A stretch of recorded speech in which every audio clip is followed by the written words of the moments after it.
morning, good afternoon, good evening, ladies and gents. This is boy Casanova from Orlando, Florida, on this awesome and international podcast, Good Wine and Great Life, the podcast for wine lovers and hot topics, ladies and gents. Welcome to Casa Casanova. If you are new to my YouTube channel, ladies and gents, I am Casanova, and what I do here every Saturday morning at 10 a.m. I have the wine of the day, ladies and gents. I was going to open this bottle shortly. I'll give you some information about it, and I'll give you my rate about what I think about this wine. Once I finish the wine, ladies and gents, I'm going to talk to and jump on the topic of the day, ladies and gents. The topic of the day is always a topic that can affect our lives directly or indirectly, ladies and gents. So if you love wine and if you like discussions about hot topics, this YouTube channel is for you. And I appreciate for the new people that subscribe to my YouTube channel. Thank you very much. I appreciate your support. And if you can do me a favor, just to share any video that you watch with your family and friends so I can increase the number of subscribers. I appreciate your support, ladies and gents. Casanova, you never ask for your financial support. The only thing that I ask from you is to click on the like button, subscribe to my YouTube channel, and share it with at least 5 people that you know about this YouTube channel, ladies. I appreciate your support very, very, very much. And today is Saturday, February the 1st, 2025. And the weather here in Orlando, ladies, it's going to be with the cloudy skies early and then partly cloudy in the afternoon. Highs of 73, lows of 58, ladies. It's already hot here in Florida. I don't like it. It's already. Yesterday was 81. And I like to have between December to February until some nice and chill weather, because from March all the way to November is going to be hot as hell here. So this little month with the cold, chill weather, I appreciate it very much. All right, so let's open this wine here, ladies and gents. It's called the 14 Hands. As you can see here, 14 Hands, ladies and gents. It's called the 14 Hands Winery, the Unicorn Rosé Bubbles. Ooh la la! And according to the label in the back, it says 14 Hands, the measure of a great wine, like the untamed horses of the Columbia Valley that stood a modest 14 hands in height. A wild and wonderful wine packs a lot of character into a mere 750 milliliters bottle. The Unicorn Rosé Bubbles Columbia Valley flavor profile. It says the delicate red fruit flavor meets a refreshing crisp finish. Alcohol percent of this wine, ladies and gents, is 13%, and this wine is from Quincy, Washington State.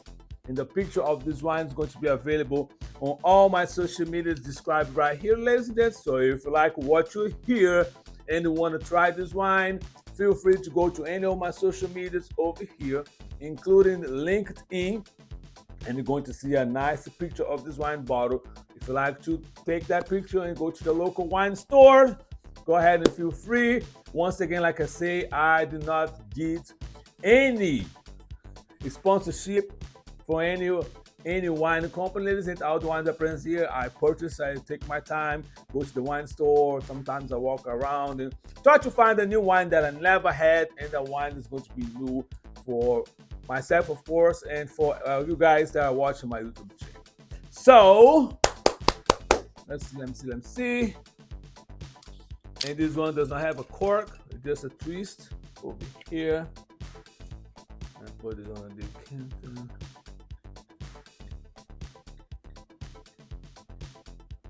Bubble, bubble, bubble.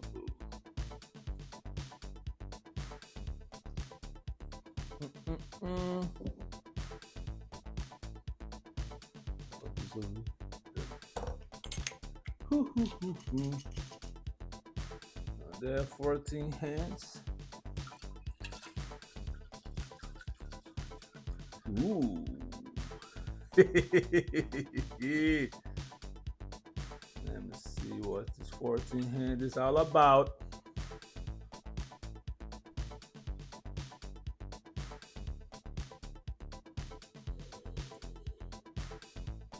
I like the bouquet of it.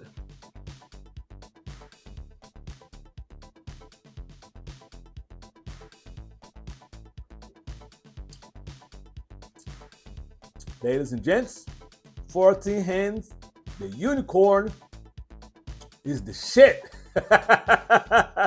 I definitely give a 10 for this bubbly rosé. Ladies and gents, it's a very, very good rosé.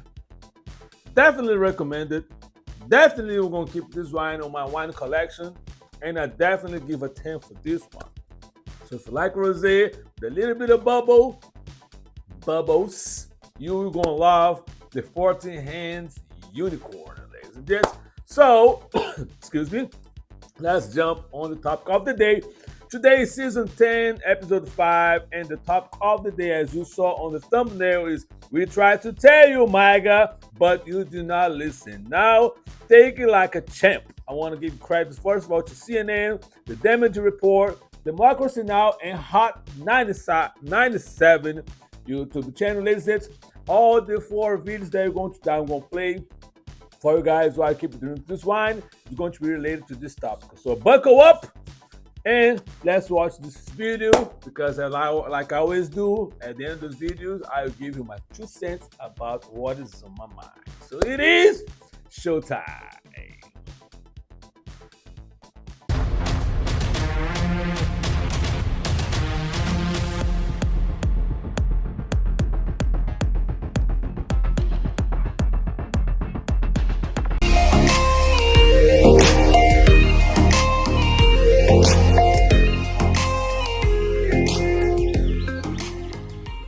A lot of promises on the campaign trail, and now we're waiting to see which of those he will follow through on, how that might take shape.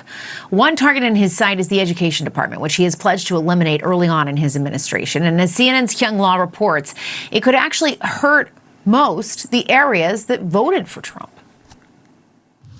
Well, Jessica, when Donald Trump is inaugurated on Monday, the anticipation is that there'll be a flurry of executive orders.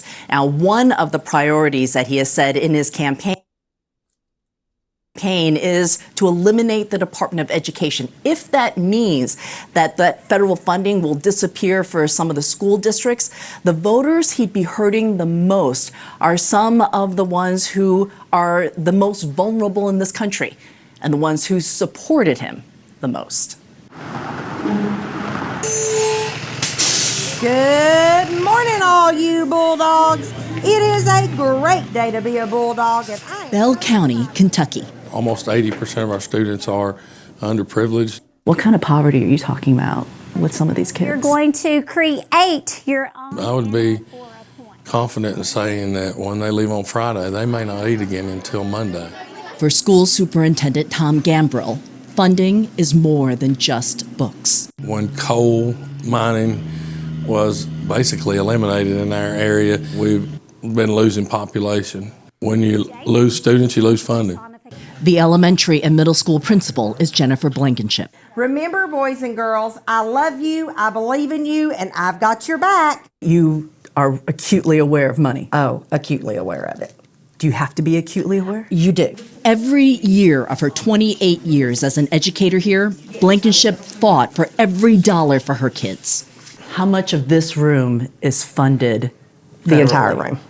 A third of all of Bell County, Kentucky school district funding in 2021 came from federal sources. So this district is listening as incoming President Donald Trump pledges this. One other thing I'll be doing very early in the administration is closing up the Department of Education in Washington, D.C., and sending all education and education work and needs back to the states. What exactly that means for a state like Kentucky is unclear. Trump won this state. In Bell County, 84% voted for Trump, yet it deeply relies on federal funding. And that's not unusual.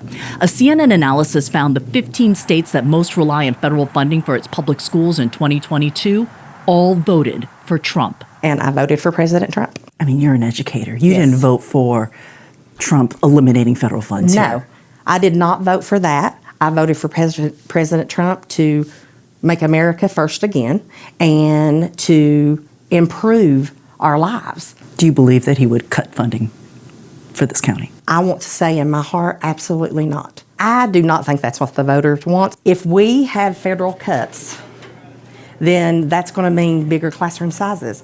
I would lose teachers, first and foremost. It's devastating for this school in particular. If these cuts happen, it'll be awful. It'll be awful for our kids. Mrs. Goodnight, as her 4th and 5th graders call her, grew up in Bell County. Her son is a 3rd grader here. They're not going to be as prepared in their adult lives. Just because they're here in Appalachia doesn't mean they don't deserve it. They deserve it just as much as anybody else. My first position was a part-time custodian in the district. This superintendent is still doing multiple jobs, taking on paying invoices and answering the district's phones just so he can save money on administrative help and send more money to his classrooms. I don't think that anyone in our county wants to cut our school funding. I don't think that anyone voted for that. Do you mind if I ask who you voted for in the election? I voted for Donald Trump, and I voted against Amendment 2. Amendment 2, so-called school choice, would have allowed Kentucky tax dollars to go to non-public schools. But it failed overwhelmingly in Kentucky, even though President Trump supports the policy. The education of our students is the most important thing to me. That's my job. I don't think that either of my votes will harm our students overall. Really? Have a good day. I love you. Jessica Winkler, mom of 3 in the school district, says there's a simple reason why voters choose this path. The biggest thing to understand is that I feel like the people of this community prioritize conservative values and they vote there first. What would you say to anyone who has a vote on whether or not federal dollars come to Bell County? To a lot of people, this is simply a political issue or an issue of economy. But to small town America, it's about providing, whether impoverished or not, a group of kids to be successful at the next level. It's way more than just a political issue. It's an issue of community. We don't have an exact plan for Trump's federal school funding. All we know is what Trump and his allies have said. We know that it is a priority to try to eliminate the Department of Education and send that federal funds to the states. Whether that means it's going to happen on day one, we just have to wait. Jessica? All right, Kyung Ah, thank you so much for that reporting.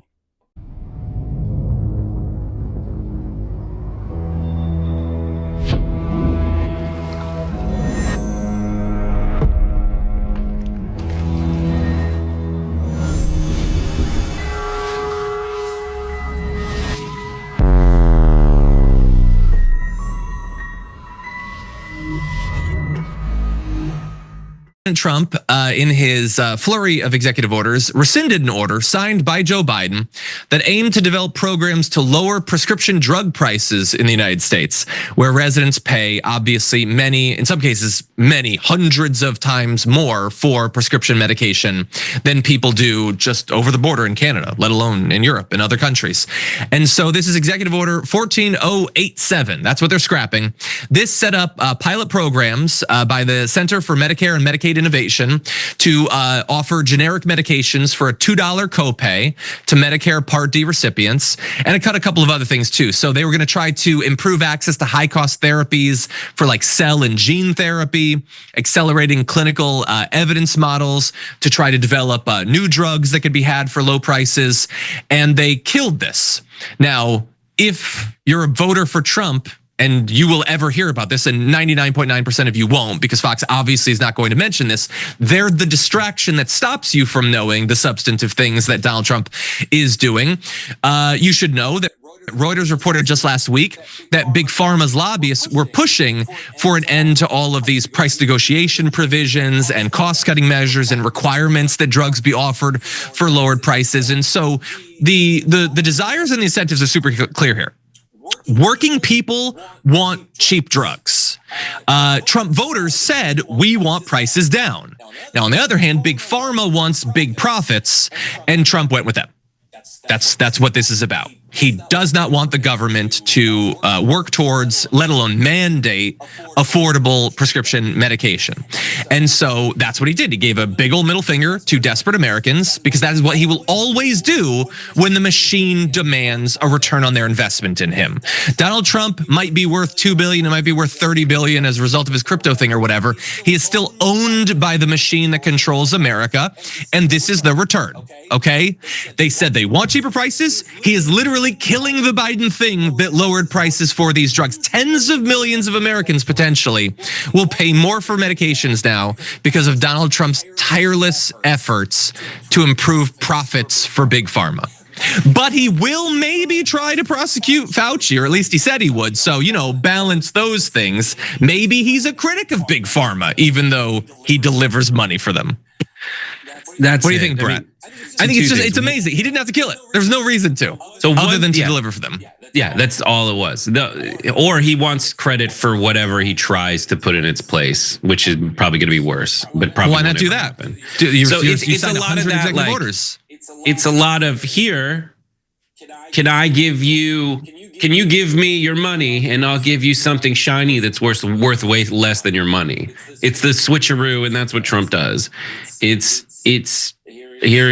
going to promise you a certain number of things. I'm going to give you the useless fool's gold version of that and keep all the gold for myself and give it to the rich people. Look no further than the panel of billionaires behind him on Inauguration Day, which Sam looked up, and it's like $3 trillion worth of wealth on the stage with him. Like, that's what it is. And when training the producers, I always say, the best thing to do is get used to what something feels like. So this feels like a story that is about this kind of thing. This feels like we need to put B-roll on. Get familiar with a feeling, and it'll happen again when you're in a certain scenario and you can do things. You'll know how to react. And for Trump supporters, this is the feeling right here. Is the feeling I want them to get familiar with, because it's going to happen a lot. You're going to be in these scenarios where he says stuff like, I'm going to lower prices, and then he says there's a tariff, and you run into someone who tells you that tariffs only ever raise prices, and you're going to get that feeling. You're going to get that feeling is like, oh, I guess if we do raise prices on stuff, it's going to raise the price of stuff. That's counter to what Trump promised me. Yeah, that feeling is him fooling you.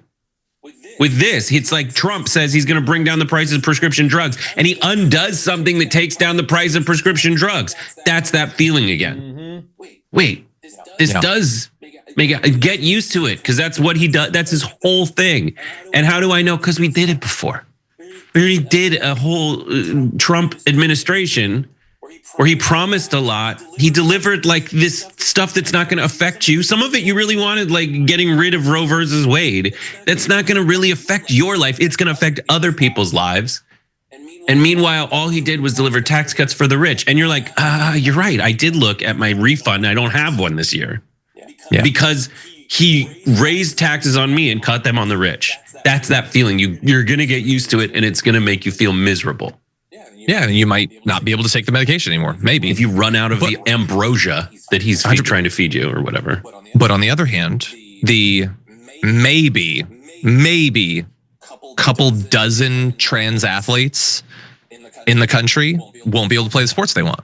So you won't be able to take the medication you need. But thankfully, there's like 10 to 17 people that you've never met that are going to be less happy than they were. So, balance those things out. I know a lot of people are like, well, why don't you talk about this executive order and this executive order? And I would really like to, because there's a lot of them.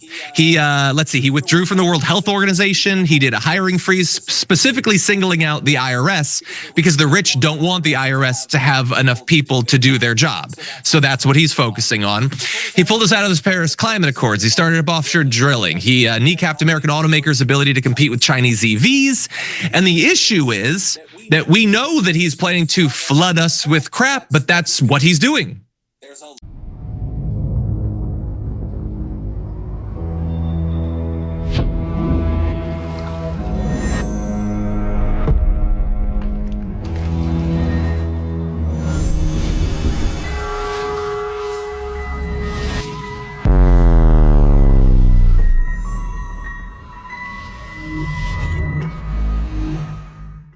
Will low-income families be able to keep the heat on? Nope. Will seniors have access to another meal on wheels? Hell no. Will Medicaid continue?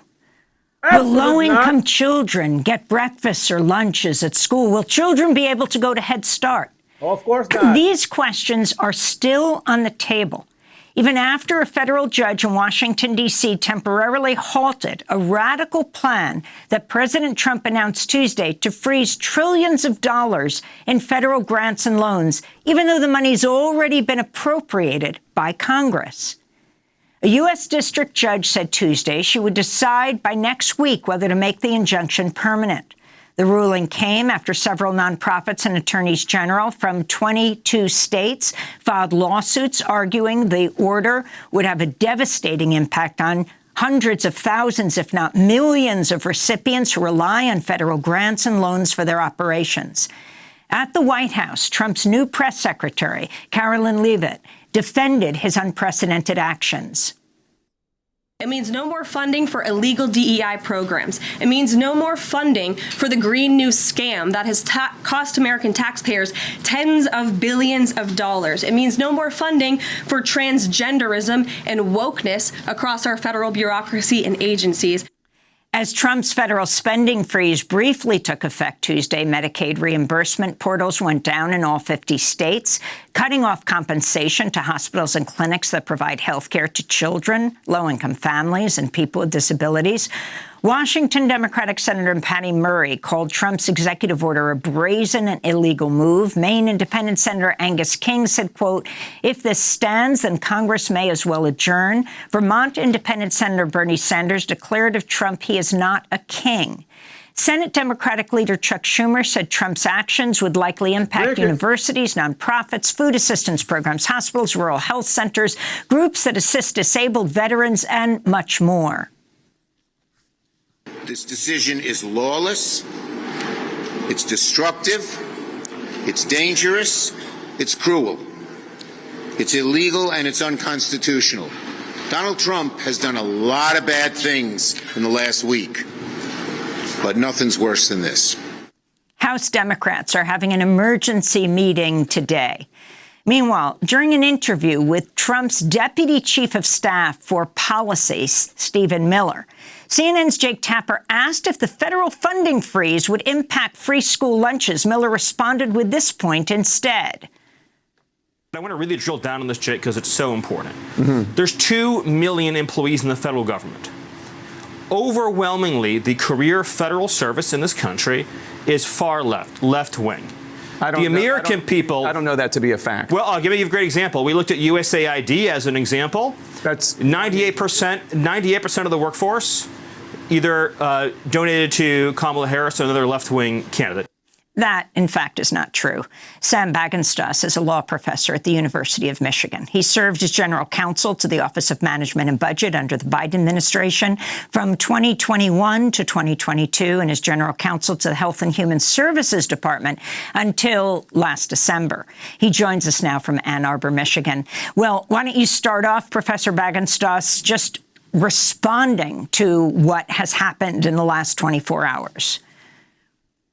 Well, look, it's just been complete chaos. On Monday night, the Office of Management and Budget issued this memo that purported to freeze a very, very, very broad swath of the federal financial assistance that state governments, private nonprofits, and individuals depend on across America. And you've talked about, some of these programs, low-income heat assistance in the middle of winter, child care development block grants, Head Start, Medicaid, right? And we saw that across the country yesterday, Medicaid portals were shutting down because of this memo.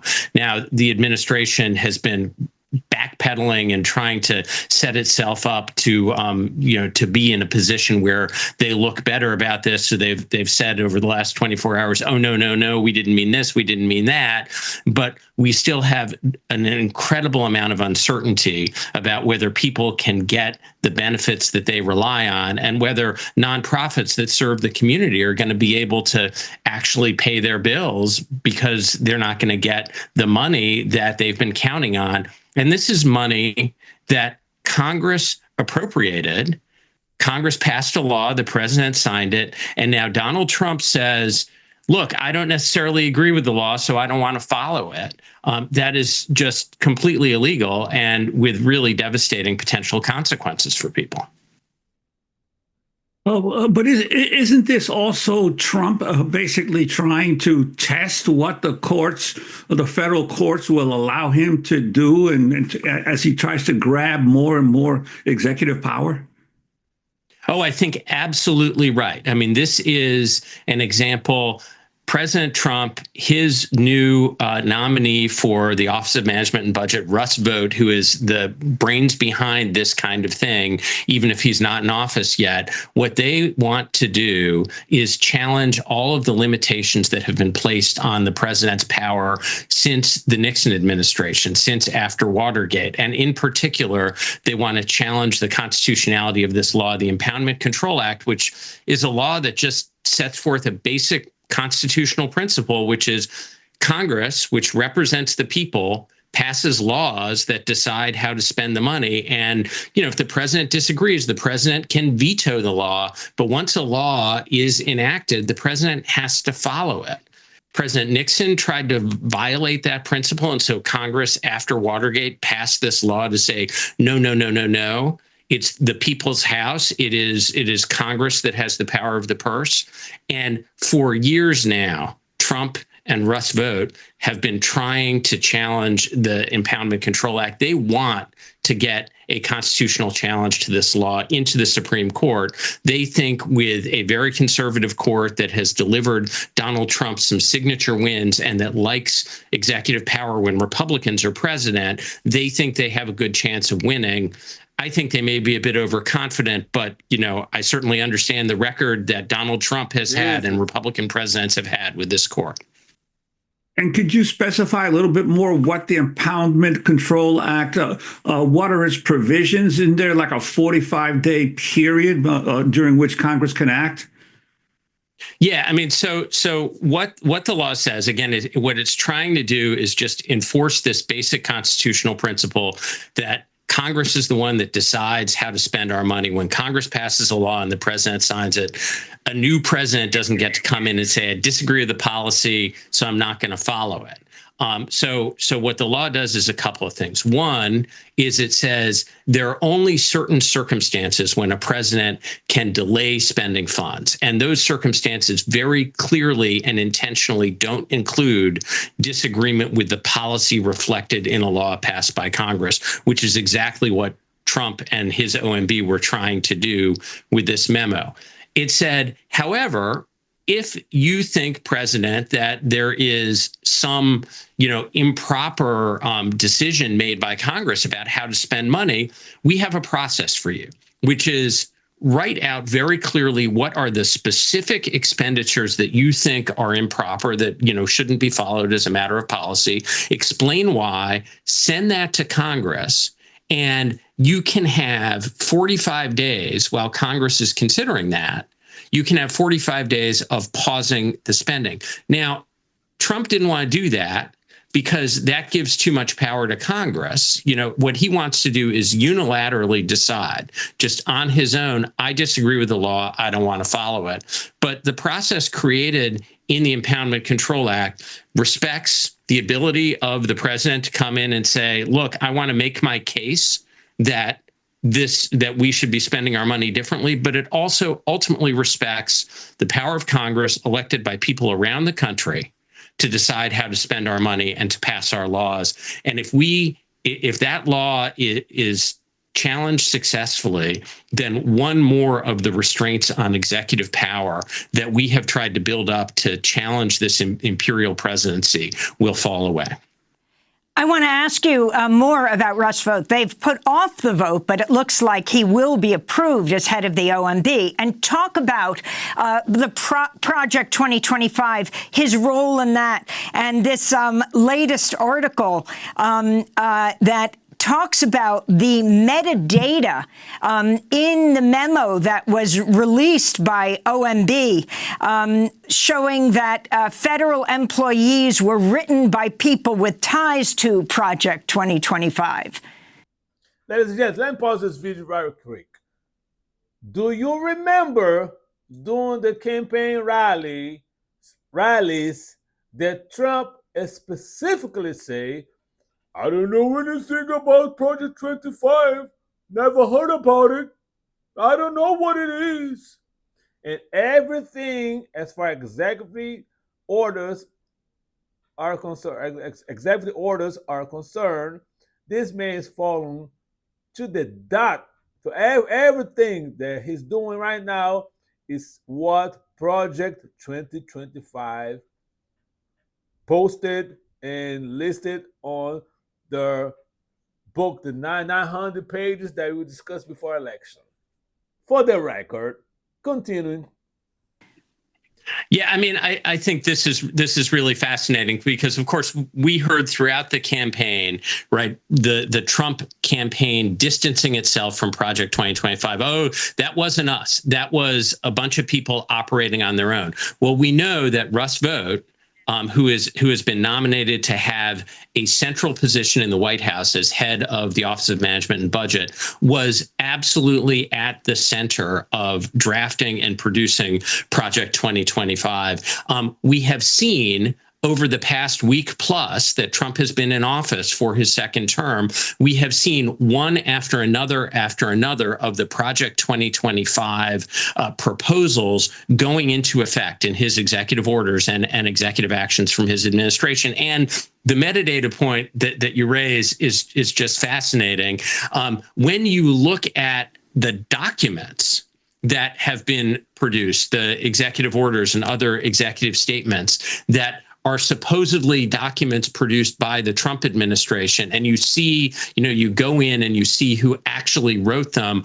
Often it's people on the outside, very prominent conservatives on the outside, who were closely associated with and drafted portions of Project 2025. This is really Project 2025 trying to colonize the federal government, the federal executive branch. It's exactly the thing Trump denied all across the campaign, but it's exactly what's happening. And what about this offer of the mass resignation of 2 million workers? I mean, it was astounding to hear Miller, now the deputy chief of staff, known for his fierce anti-immigrant stance, when asked about what would happen, it was on this other point of kids not getting food and older people not. He switched gears and said, do you know how many of these workers supported Harris, and talked specifically about USAID? Whether what he said was true or not, that they 98% gave money to Harris or other, quote, left-wing candidates. The significance of what this means, urging the workforce to resign? Yeah, I mean, look, in our government, to make it work, we rely on a professional career civil service. That was a decision that we as a democracy made over 100 years ago to reform what was really a very corrupt system that was not governing effectively. And ever since the late 19th century, we can have criticisms about various aspects of civil service rules, but we have defended a career, nonpartisan, expert civil service that has been necessary to carry out the tasks of governance in an increasingly complex society. I have been both a career government official and a political appointee in 2 different administrations. And I can tell you the career civil servants, I don't know how they vote. Some of them vote Democrat, some of them vote Republican, some of them don't vote at all. But what they do is they provide real expertise in how to actually do the people's business. And you have seen over and over again, the Trump administration, both the first time and now, trying to hollow out and really scare away the people who've worked incredibly hard, to deliver health care to folks, to make sure that people have child care, to make sure that people get housing opportunities. These are people who are working really hard for ordinary folks in America, and they really shouldn't be treated this way. And I have to say, the way that supposed buyout offer was drafted and sent around. I mean, it's very sloppy. I don't think there was legal authority for it. I mean, there's certainly very substantial questions about that. And I think any government employee would be very, very, very much well advised to look really carefully at what they're agreeing to before they agree to something like that. Sam Bagenstoss, you are a law professor at University of Michigan. Before that, you served as general counsel to the Office of Management and Budget, and then general counsel to Health and Human Services. Do you want to share a final comment on the new person nominated to be head of that, Robert F. Kennedy Jr., before we play what his cousin has to say? Look, I just think it's really dangerous to put someone like Robert F. Kennedy Jr. in charge of our health department. Right. He has been an anti-vaxxer. He denies that, but there's a very clear record that he has stirred up fear and opposition to vaccination on the basis of falsehoods. And this is incredibly harmful to the public health. Look, there are things that he talks about that I think a lot of us would agree with, about trying to improve our food system, about aiming at prevention rather than treatment. I think all that's great, but none of that outweighs the degree of disinformation and fear that he has cast out into the world that has really harmed the public health. Sam Bagenstoss, I want to thank you for being with us, law professor at the University of Michigan.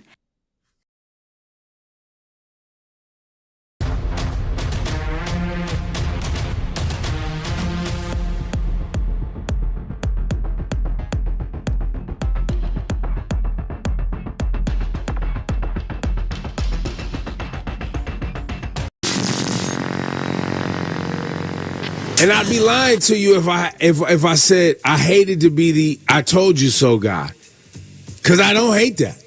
I actually like being like "I told you so." Yo, you crazy. I'd be lying if I was like, "Yo, I hate to be the guy." No. If I took the effort to tell you something and I was right, I like being that guy. Feels good. I do it all the time. If I took the effort to tell you, that means I was serious, man. I was trying to help you. Throw your hands up like, hey, man, I told you. Told y'all. That's crazy. You know what I mean? Don't be like that. Why? Because, sometimes people I don't even understand. Yo, I don't even understand why that's the thing. Don't be the "I told you so" guy. Why? Right. Why not? Because why you want to kick people when they down? Because I tried to lift you up before you was there. But they didn't understand. I told you so. That's why I'm going to hit you with the "I told you so."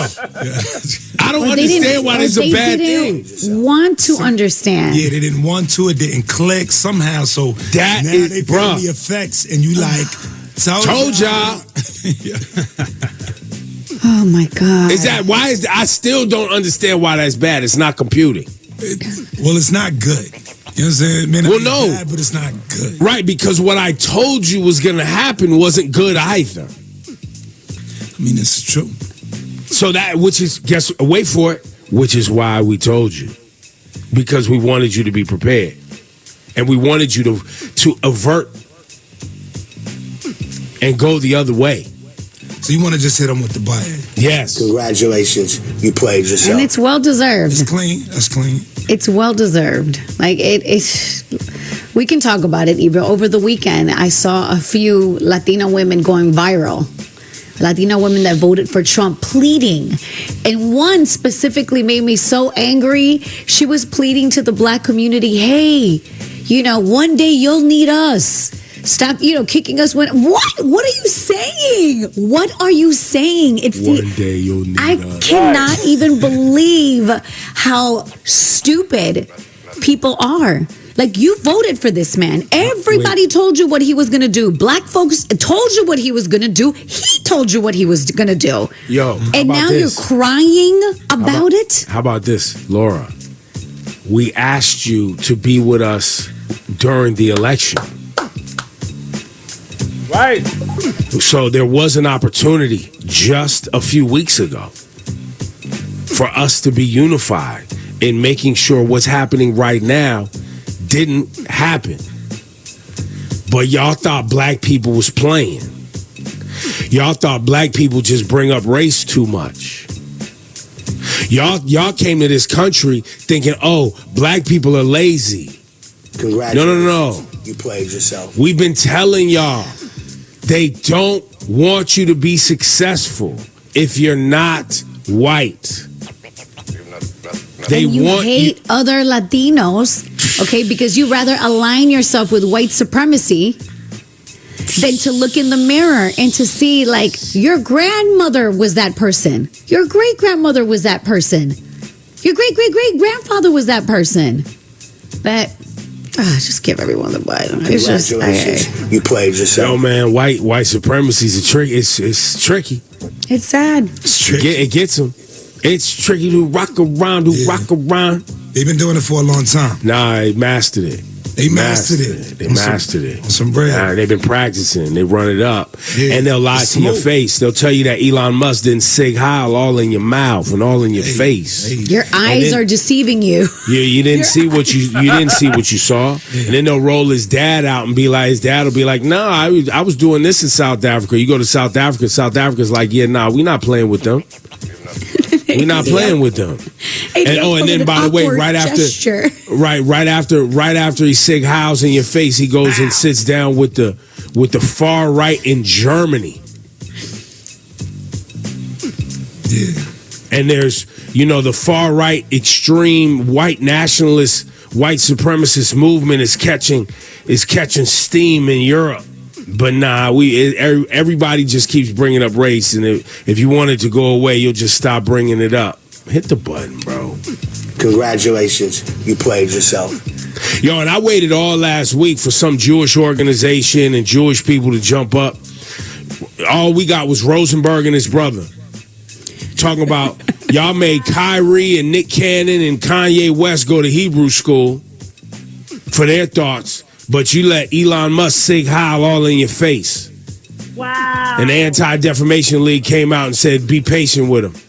It was just an awkward gesture. I waited all week for somebody to step up. Nothing. Yo, especially when I saw Elon going to meet with the far right in Germany and having meetings and endorsing those candidates in that political movement. It's insane. Somebody say something. Cricket, Shawnee. I mean, they put Kanye's Yeezys on freeze. But them cars out here winning. And by the way, make no mistake, what Kanye said was wow. And he actually wanted that contract and all that stuff to go belly up. He wanted that. Smoke. But he wanted that. They came for him. Absolutely they did. Absolutely. But they're not coming for the Tesla cars. They're not coming for the richest man in the world. It's sad. You guys got to remember this. Write this down. Pay attention. It's a very important time. I want to go back to where we started because I'm not done. I told y'all. I told y'all what this was, man. What else do you want to say? I said I just want to keep saying, listen, I will get things wrong. Right.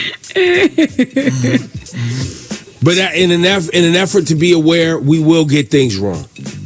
In an effort to try to keep up with what's going on, we will be wrong. But when it comes to these racists and these white nationalists, I've been doing this. And my dad was doing this. And my mom was doing this. Like, this is actually... It's part of the assignment in the households I grew up in. To be able to identify this for survival. It's true. For survival, so that you can sniff it out. And you don't get duped. And I just want to say, for anybody that can hear my voice right now, in the future, whenever black people are like, yo, go that way, follow black people. And more specifically, follow black women. Exactly. True. They are always trying to help people. Always. And now you've lost them. The amount of black women I see on social media like, so what y'all watching tonight? What y'all having for dinner? Not bothered. Not wasting their time. Not wasting their energy. This is your problem now.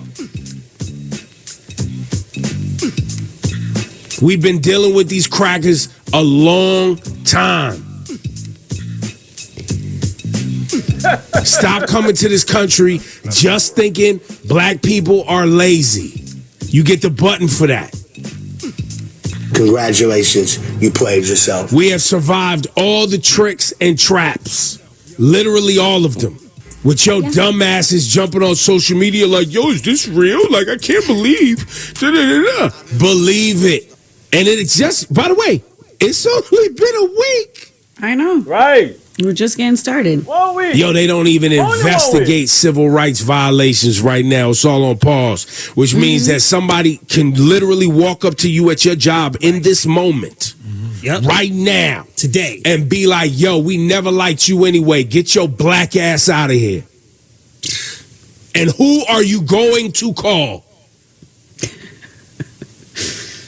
Who you gonna call? Who you calling? The police? Nope. It's not their jurisdiction. Right. I have been on this radio so many times saying, yo, if anything, you might be conservative, fiscally conservative, whatever, but the only thing that protects people in rural America who are not white is the federal government. The whole city of Jackson, Mississippi, which is 80% black, they are living in a Confederate, basically, state. The only thing they got is the federal government to protect them. All that's on pause. Freeze. So now you got to just be out here figuring it out for the next 3 years, 4 years. Hopefully at midterms in 24 months, we can get the House and the Senate back and slow this train down. You done lost Supreme Court because you thought it was a game. Right. Who you calling, bro, when they tell your black ass they never liked you anyway? Who you calling when they say, yo, you cannot wear your turban to work? Beat it. Who you calling when they start saying, yo, sorry, we don't speak Spanish over here. Get out. Who you calling? Maybe at the state level. Hopefully you live in a state where they got your back, like New York State, Jersey, Connecticut. But if you don't,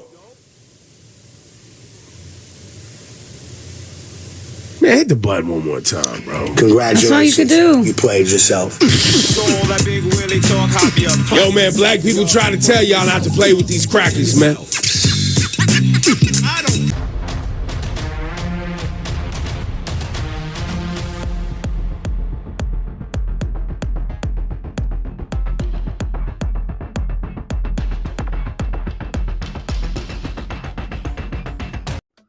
And ladies and gents, I have a lot of people. As you can see, 1 week of this administration, the body is empty. And that's what it's going to be for the next 4 years. It's going to be a whole lot of empty bottles at Casa Casanova because I can't take it anymore. I'm feeling nice. I'm not drunk. I'm feeling nice. So, I was earlier when I was the first video, I make a note as far as the teachers in Kentucky. All right, 15 states that voted for Trump depends on federal assistance. That means all states that are the red states right now. If you, I did a podcast about maybe 2 or 3 years ago. You talk about the disparity as far what happened on red states and blue states. The blue states are the states that pay more and contribute more with the federal taxes and anything else. You pay more in federal taxes than the red states. The red states pay a little bit for the federal, but they are the ones that get the most money from the federal government. So I was listening to the 2 people in Kentucky down in the school, the first video, the superintendent and that teacher over there. And I'm sorry, education supposed to enlighten you. All right? Why do we think that Trump does not like, and he say on his first term, like when he was running in 2016 to be the president first term, he say, I love the uneducated. Because the uneducated, he can tell all his lies. And they're going to believe. Once you be enlightened by education, your brain and your mind is going to open up, and you're going to see that all this what he's saying is not but lies. Now, there's a segment of Americans that are in the cult. They are the MAGA cult. It doesn't matter what Trump does, what he say, they're going to drink that Kool-Aid and they're going to believe it. But don't forget, the majority of people are white in this country, and the majority of people that are white are poor. So for those people, let's break it down. Okay, in my personal opinion, I believe there are 3 categories of Trump supporters. Number 1, the filthy rich, because they know that they're going to put money in Trump's campaign and they're going to get a lot of money in return. And that was happening. No wonder in the inauguration, the second inauguration of Trump, that was about Jeff Bezos over there, Elon Musk, the guy from Mark Zuckerberg, whatever his name is, from MAGA, Meta, Facebook, and all the IT people, the wealthy, rich people, they were there. Mar-a-Lago is a lot of wealthy, rich people. They go over there. There's a section in West Palm Beach. I told that before about West Palm Beach and the Breakers, the hotel. I went there. There's a podcast that I want to be. So okay, let me explain. There's a whole lot of people. I went there in 2007, and the hotel that I stayed at the Breakers, the glass of lemonade in 2007 was $15 a glass of lemonade. All right, to be a member of the club, the clubhouse member, in order for you to be a member, you have to pay $100,000 just to become a member. So that's the wealth part of Florida. So all those people, they vote for Trump. That's number 1. Number 2 are the racists, because that's Project 2025. There are the people that want the white racist agenda. As a matter of fact, NBC News just reported, hold on, I'm looking at my phone because I post that on my TikTok, my podcast TikTok, and I'm seeing the pictures here. See right here. The NBC News reported that the Defense Agency bans Black History Month, MLK Jr. Day, the Juneteenth that was signed by President Biden as a federal holiday, and other special observances. That means anything related to Black people is being erased. So for all the Black Trump supporters, how are you feeling? Because you over there, Trump is the best president. He got our back. You know what I'm saying? And he doesn't. And the number 3 are the uneducated. Why do you think Trump wants to eliminate the Department of Education? Because all these small states and all these red states are filled with a bunch of the majority of poor white people. The majority of them are uneducated. They barely finish high school. So Trump can say whatever they say, and then they can talk that you are conservative, right? And you're just screwing yourself, because this administration has no interest, zero interest on help the people. If you do not give him millions of dollars to his campaign, you may contribute to his campaign. He may give you $5, he may give you $10, but you are not part of it, what he wants to protect. Don't believe me? Please do me a favor.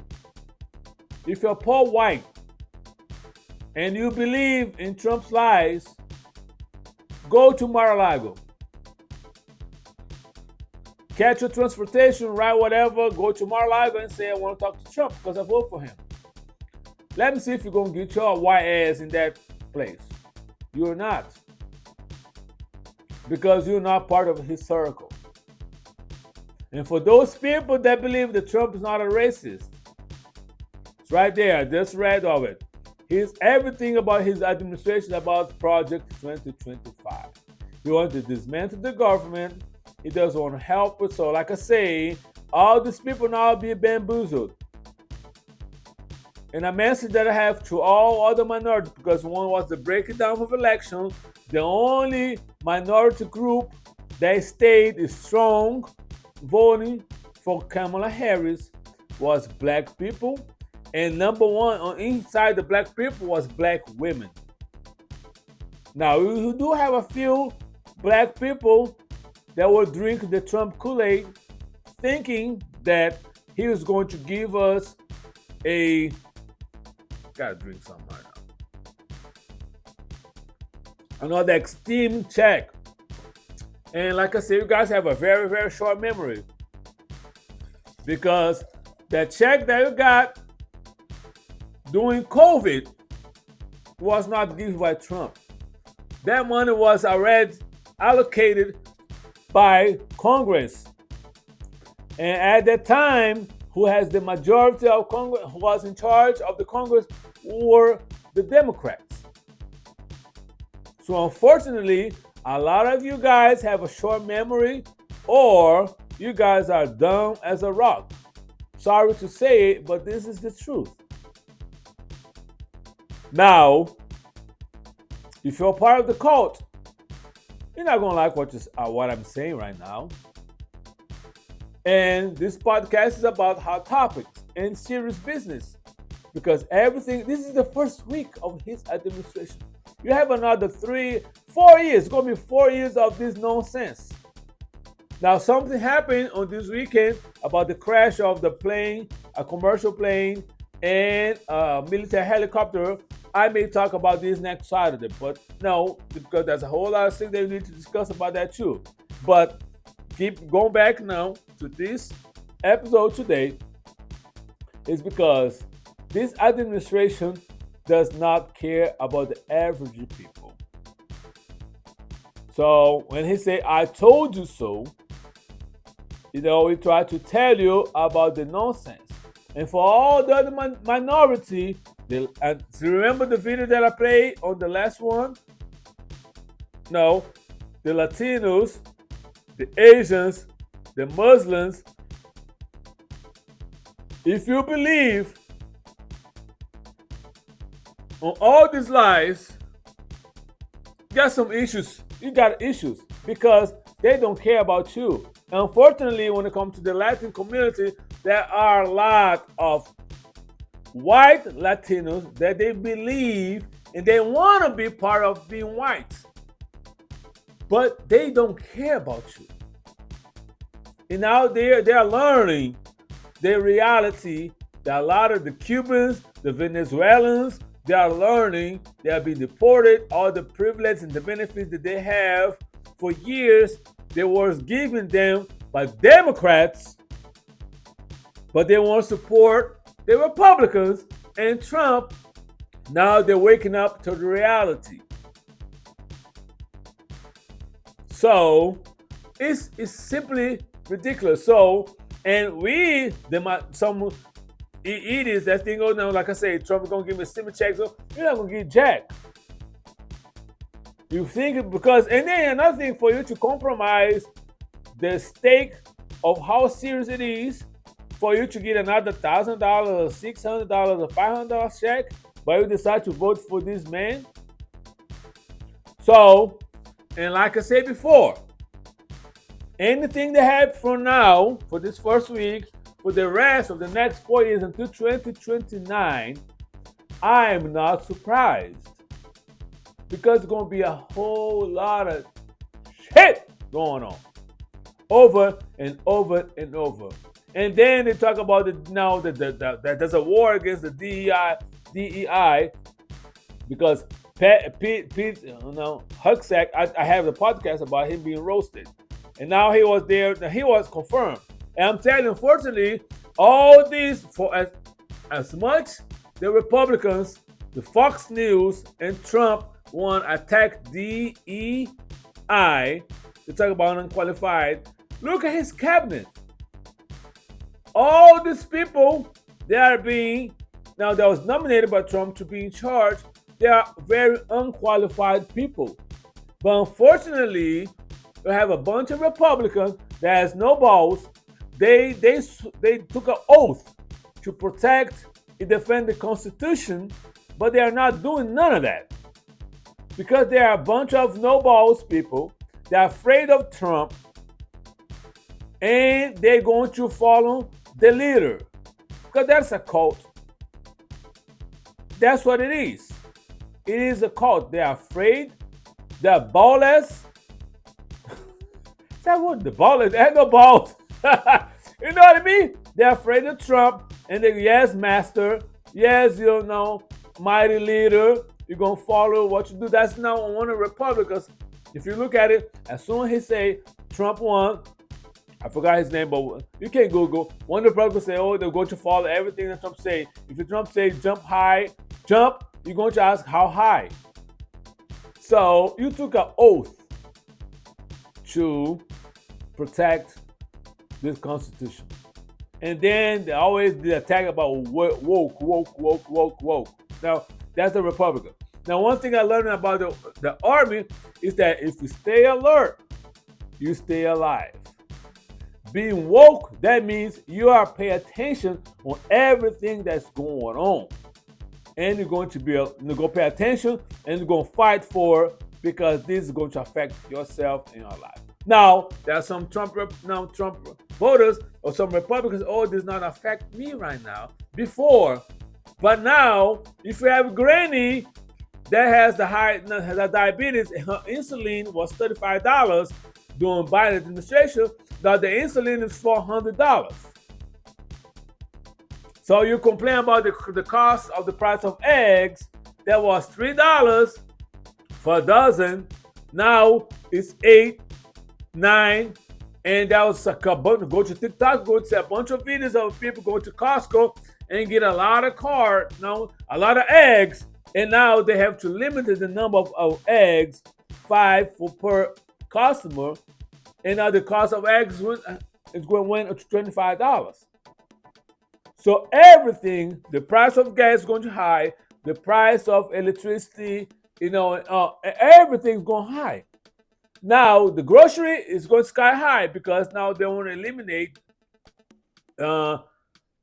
There's no people to work on the field. There's no more likely the immigrants that do the slaughter houses to cut the chicken and then the beef and that. And now the fire that happened in California, whoever's going to do all that cleanup, more likely are immigrants. When they have the hurricane, can they come through here in Florida? Who are taking care of that and clean everything else? Immigrants, illegal immigrants. You know what I mean? But they are focused only on the poor because the ICE number, the 1-800 number for ICE, ended up being shut down because a lot of people are reporting Elon Musk. Do you think ICE is going after Elon Musk? No, because Elon Musk gave a lot of money for Trump campaign, and I told that before. I truly believe that Elon Musk has something to do with the election, the winning of election, because I believe he manipulated the numbers.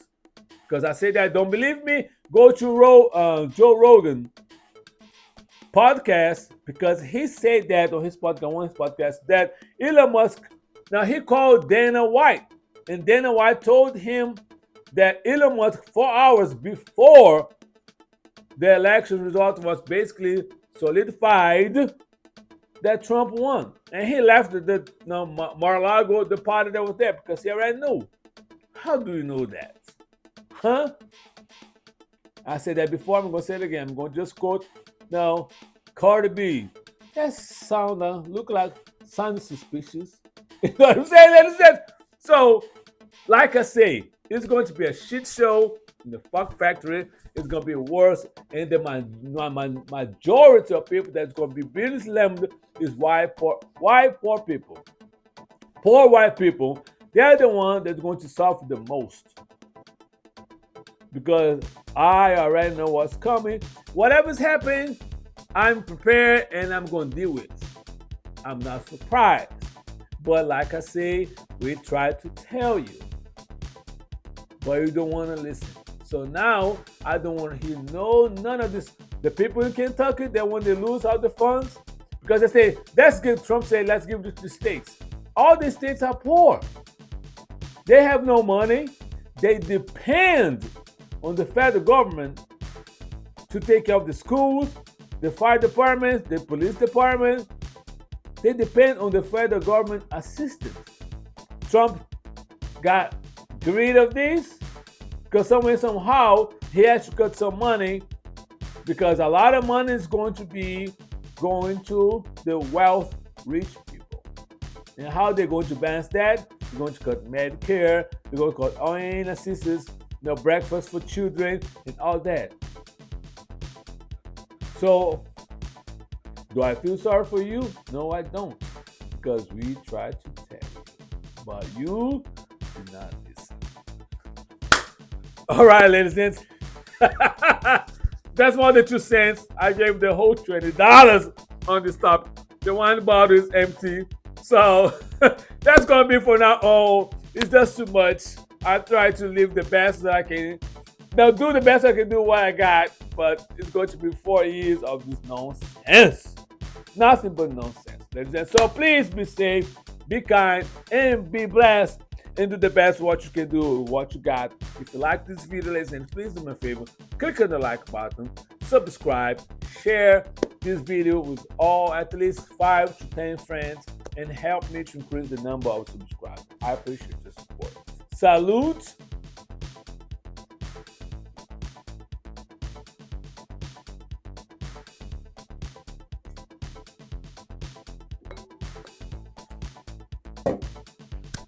And I see you next Saturday.